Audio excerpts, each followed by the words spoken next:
The Federal Reserve Bank says that the job market is finally healthy again. Take a look. Quote, "The labor market appears to be fully back in balance." That's a direct quote from what Jerome Powell just said in front of Congress. Now, you might be wondering, what does this balance actually mean? So let me show you. Powell acknowledged that recent labor market conditions indicators sent a, quote, "pretty clear signal that employment conditions were cooling." See, a couple of years ago, the job market was too hot, where employers were too desperate to find employees.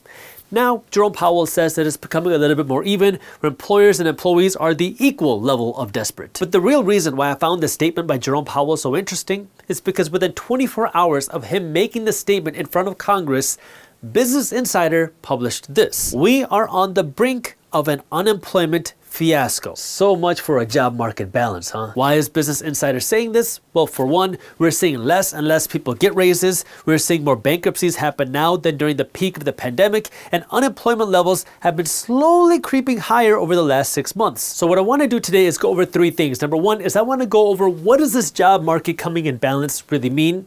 Number 2 is I want to go over why the job market is cooling right now and what to expect. And number 3 is what does this mean for you and how you can protect yourself, your family, and your wealth. You definitely want to stick with me for this part because there's going to be some valuable things that I think you'll want to hear.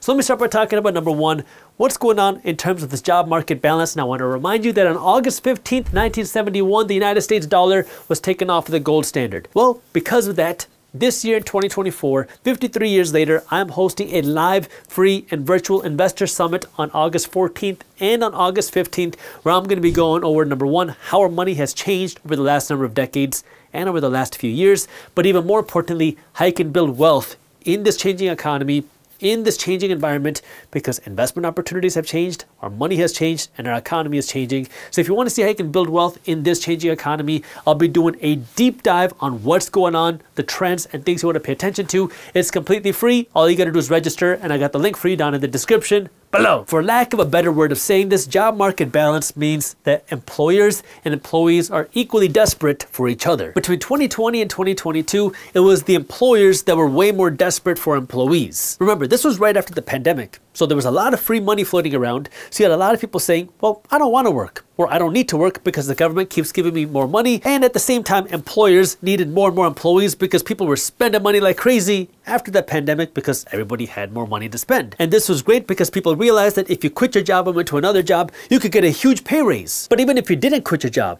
chances are you were likely going to get a pay raise as well, although inflation was a byproduct of all that money printing that we did see happen. But that's a concept for a different video. But then things changed in 2023. Remember, 2022 was when interest rates started to go up, and that was when the free money started to go away. And companies started to take notice of that, and that was when in 2023, the economy and the job market started to change.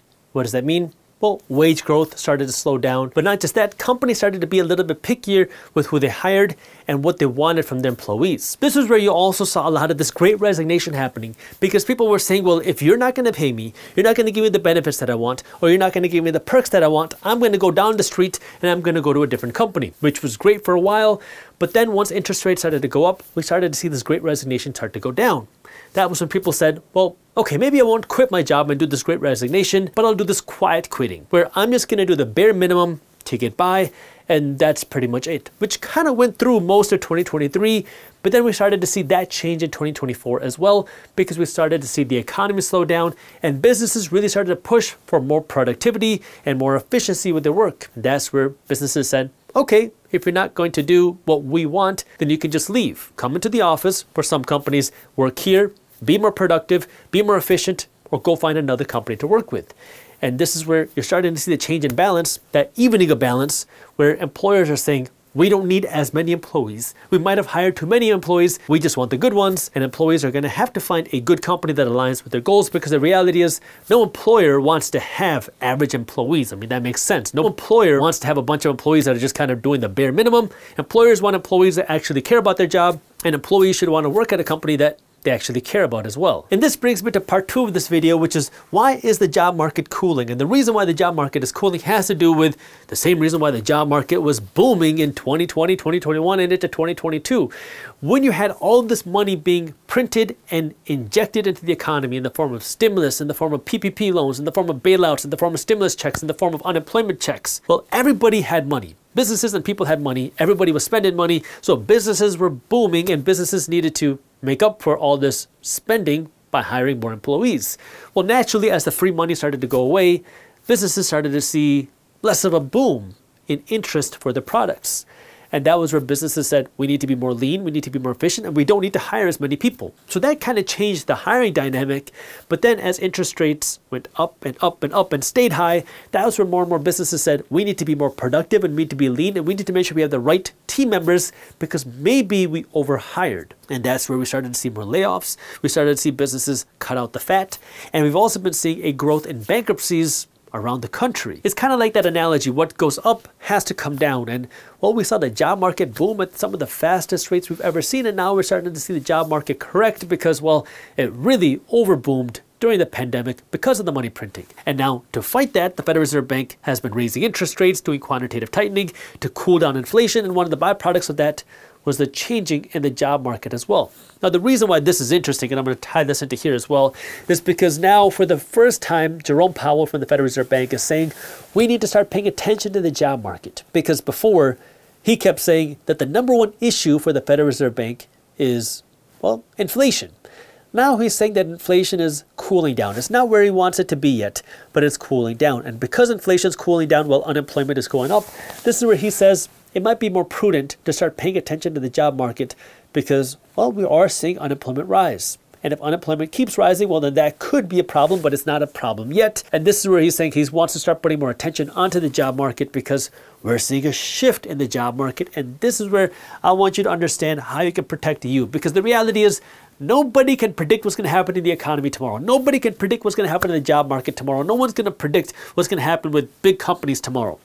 But what you can do is protect yourself. And the way you protect yourself is, number one, always having a savings cushion, because the reality is you want to make sure you can protect you and your family no matter what happens. So start by building a savings cushion, somewhere between 3 to 12 months worth of expenses to protect you against an emergency. Number two, work to pay down your consumer debts, especially your high interest debts like your credit card debts, that we have less financial responsibilities, because this can buy you some freedom. And I'm not just talking about a worst case scenario of your company going bankrupt. I'm talking about general life here. If you want to have freedom, you can't always rely on your boss for the next paycheck. That makes you desperate for that next paycheck. But what if now you can go to work because you enjoy what you do, and if you wanted to take a couple weeks off, no big deal, because you have your investments, you have your wealth, you have your savings, so it's not as stressful for you to go on a vacation. See, it's a very different way of thinking, but most people are so focused on how I can get my next paycheck so I can pay my bills that you never have any sort of freedom. You stay in that desperation mode, and you got to get out of that. And if you can get out of the desperation mode, now what you start thinking about is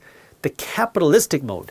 How can I capitalize on opportunities that might come your way? Because now that you have some savings, now that you work to pay down some of these debts, now the question is, how can you capitalize on opportunities? Because the reality is, we know that markets go up and they go down. We know the economies go up and they go down. Like, that's a fact. If your company were to kick the can and you got laid off, well, at least you have some savings to fall back on. You're not going to be super stressed. You could use this as a time to reflect and find a new career, or maybe start your own business. Hopefully that doesn't happen. But you have the opportunity now to also capitalize on opportunities, which is, if you see markets go down, if you see an investment opportunity, you have the cash to be able to go out and buy. You have the cash to be able to go out and invest. This is how wealth is built. It's because people see investment opportunities that the majority of people don't. But in order for you to do that, you have to be available to understand, and you have to be available to capitalize. And that means you have to have cash to be able to, number one, protect you, but then cash to be able to capitalize on opportunities that might come your way. Everybody's predicting something in the economy. Some people are predicting the economy is going to boom. Some people are predicting that the economy is going to crash. Nobody knows. But what we do know is that the best thing for you to do is not to predict what's going to happen, but to take care of you. That way you can win no matter what's happening in the economy. That's where real wealth is built. That way you can win the markets are going up, and you can win when the markets are going down. If you can do that, you've built a system to build wealth no matter what. And this is where it pays dividends to invest in your financial education and to invest in understanding the financial trends. Now, of course, we're going to be covering this on my Investor Summit. If you have not registered yet, I got the link for you down in the description. But this is where it's important for you to understand the financial education, understand what's happening. That way you can take better care of yourself, your family, and your community. Not paying taxes. When you pull money out of your 401k. You weren't charged taxes while it sat there. What's wrong with you? 401ks are the most popular investment vehicle in the United States, but the studies show that most Americans have no idea of how they work. But that stops today, because I'm going to be going over 5 things you need to understand about your 401k